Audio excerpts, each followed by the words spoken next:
Today's just a pretty quiet day. I don't have much on my mind, which is kind of fun. So I have no idea what's going to come from this walk.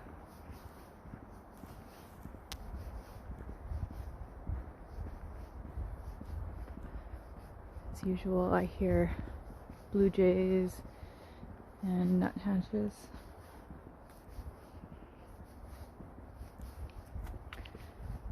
Some traffic.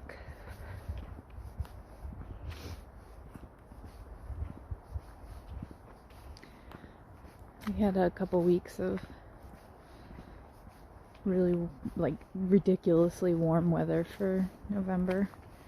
It's back to seasonal.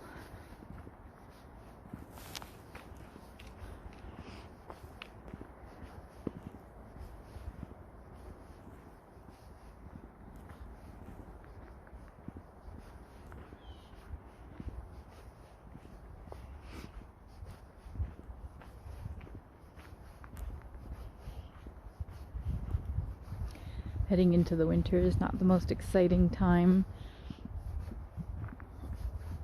for nature stuff. It doesn't mean there's nothing going on out there. On the contrary, there's some seriously crucial stuff going on out here, but it's not showy. Instead, everybody's kind of withdrawing their energy into their roots, ready to sleep. We're supposed to sleep. Oh God, I just heard we're supposed to rest 42% of our time, so that's 10 hours out of a 24-hour day or something like that. And that doesn't mean sleep the whole time, obviously, but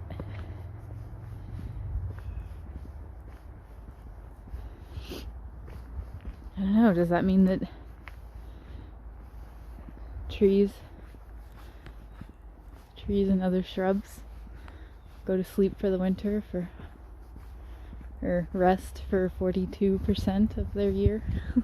That doesn't work, does it? It depends on where in the world they are and what latitude. But it's amusing to think about. But they're doing some serious strengthening and building up of their root system below the frost zone.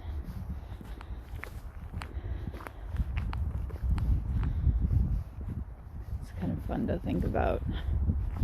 The trees, they're not dead for the winter. They're totally alive and totally working on their stuff, but it's just not showy.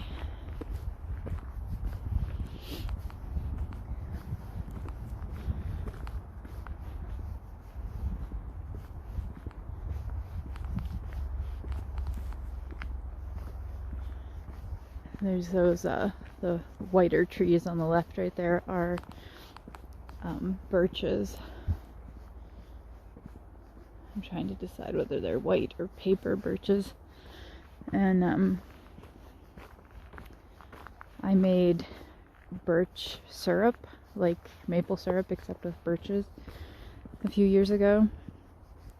And it's sweet, but it's not like a dessert or breakfast kind of thing like maple syrup is. It's got like a minerally tang to it, and so it's better on meats and stuff, but it's way more labor intensive than maple sap and syrup. I think I'm gonna get the numbers wrong here. Maple sap into syrup is 12-1 or something. So for every, I think that's wrong, but 12 gallons of sugar maple sap, you get 1 gallon of maple syrup. And birches, it's 40%. or 40 to 1. I only know it's like a huge difference. Maybe it's like 20 and 40 or 12 and 20 or I don't remember. But you have to boil the birch syrup down way longer. But it's more than that. It's not boiling. Like birch sap is much more fragile, I guess you could call it. Like you can't let it sit in the collecting bucket or bulk tank for more than 12 or 24 hours. I think it's 24 hours.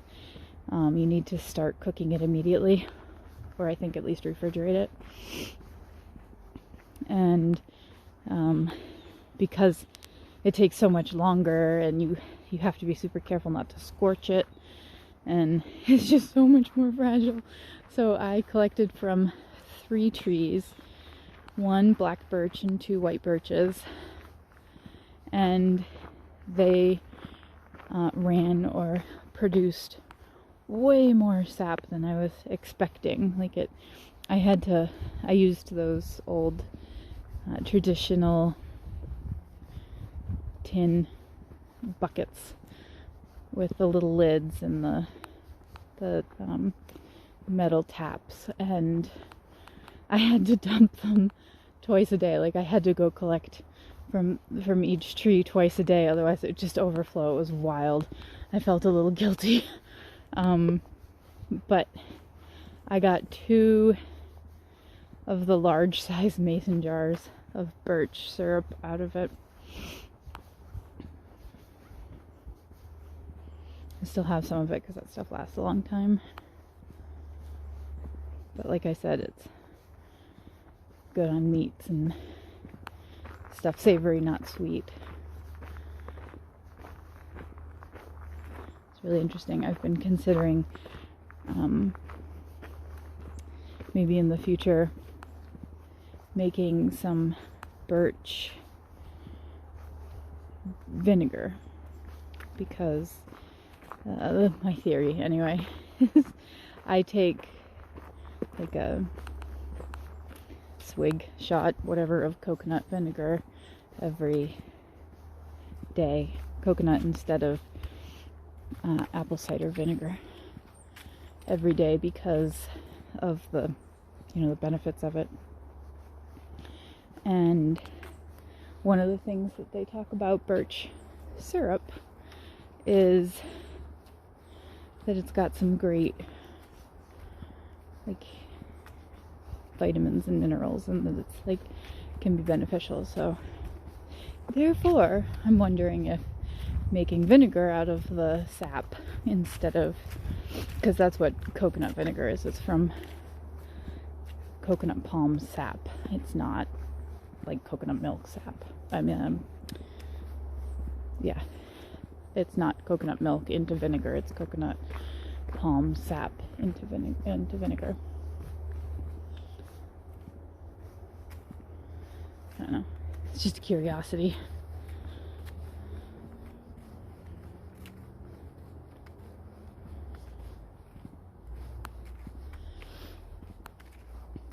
I'm gonna go back just here a second. There's this tree that's down here.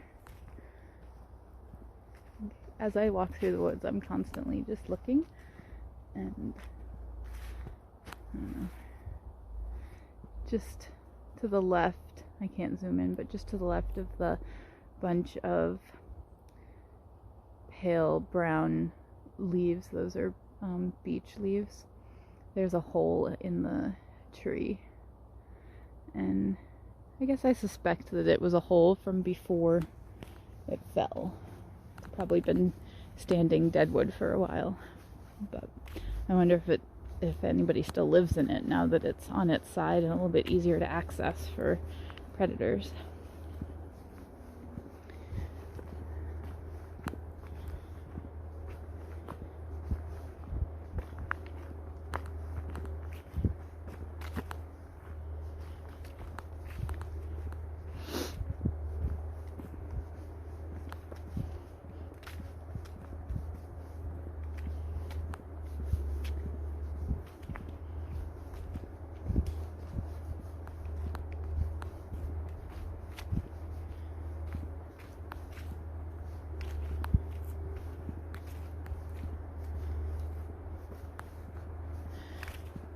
So beech trees and some oak trees hold on to their leaves longer into the winter. Beech trees often hold on to their leaves until the new ones start pushing them off in the spring. But that's like one of the only things you hear in deciduous forest. When the wind kicks up, you just hear the rattling of those leaves. Makes for a good spooky rattle in the Halloween time.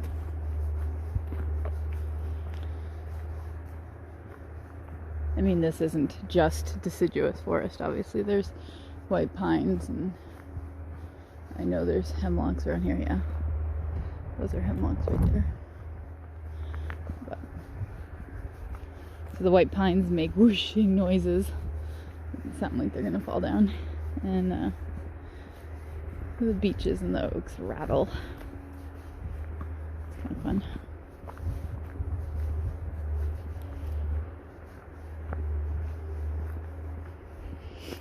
So that's for sight and sound, aside from the heavy machinery going off to my right. I'm hoping that my microphone is not picking that up right now, because it's like 40 degrees Fahrenheit. I guess mostly what I'm smelling is crisp, a little damp from, there was a little rain this morning, earthy, a little musty, that smell of dead leaves.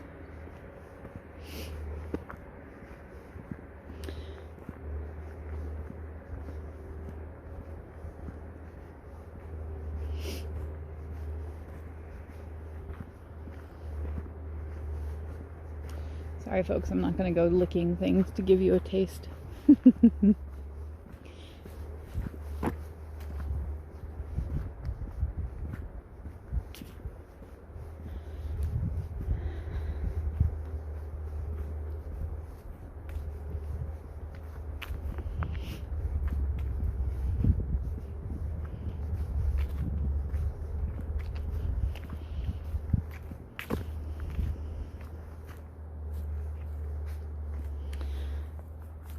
I love to see these balls of lichen right there. Lichen is actually a symbiotic relationship between algae and moss, I think. I know it's a symbiotic relationship, and it's algae. Yeah, well, half of it is algae, and I just think it's so interesting. It grows incredibly slowly, lichen does.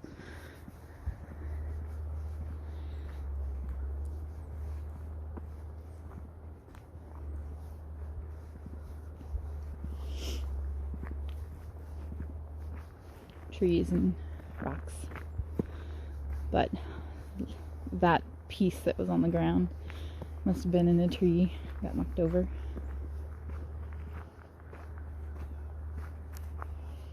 There's some crows. It's a very quiet day for nature.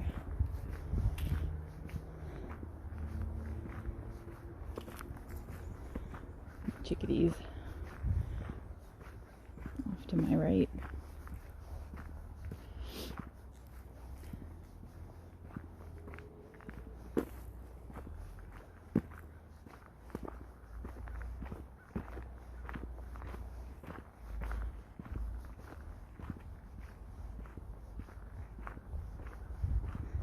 And I'm hearing the rattle. Oak leaves.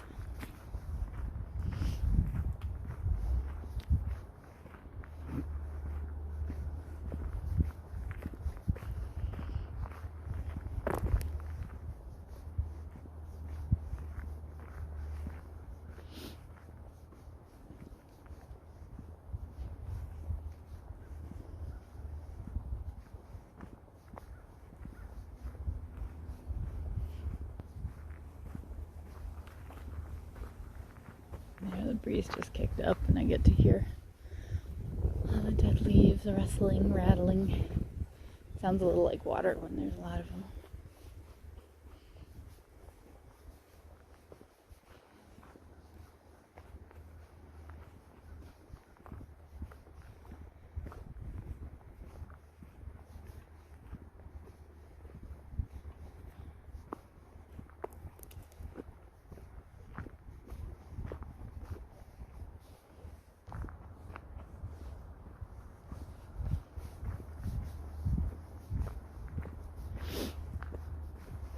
Kind of funny.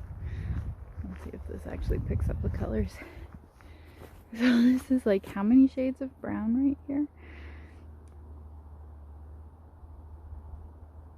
The dead ferns on the ground.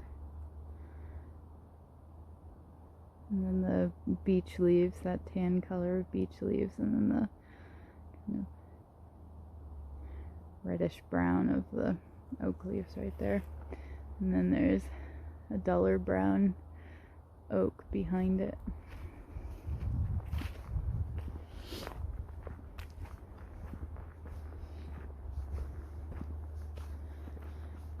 My partner remembers and quotes lines from television shows and movies, and even like memes that he's read.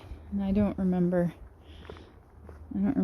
quotes very well, but I'm so interested in how visual I am. I'm rewatching a show that I watched more than 20 years ago, and I remember the outfits. I remember like it just feel like, and I only ever really watched any episode once, but it just feels like I remember all of it. It's so fun. Visual and the feel of stuff, like the emotions brought up. So interesting to figure out what is the stuff that really grabs you and the stuff that you remember, and then just like, I don't know, use that and bring that into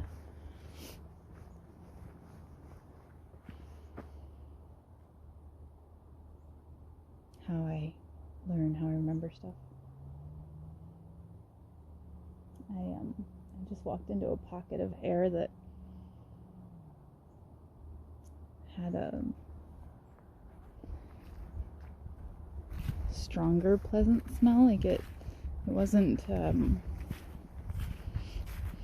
like man-made. Like just maybe it's the more. Oh, I wonder if it's the maple leaves on the ground. I'll bet you that's it. Where I came from, there's not a lot of leaves on the ground, so I'm right underneath a maple, I guess. I'll bet you that's it.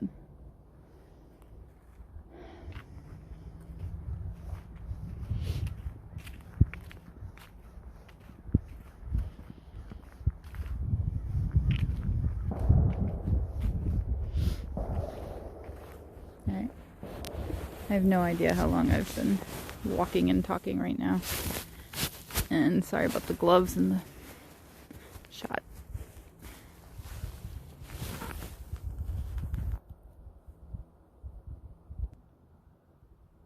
Talk to you later.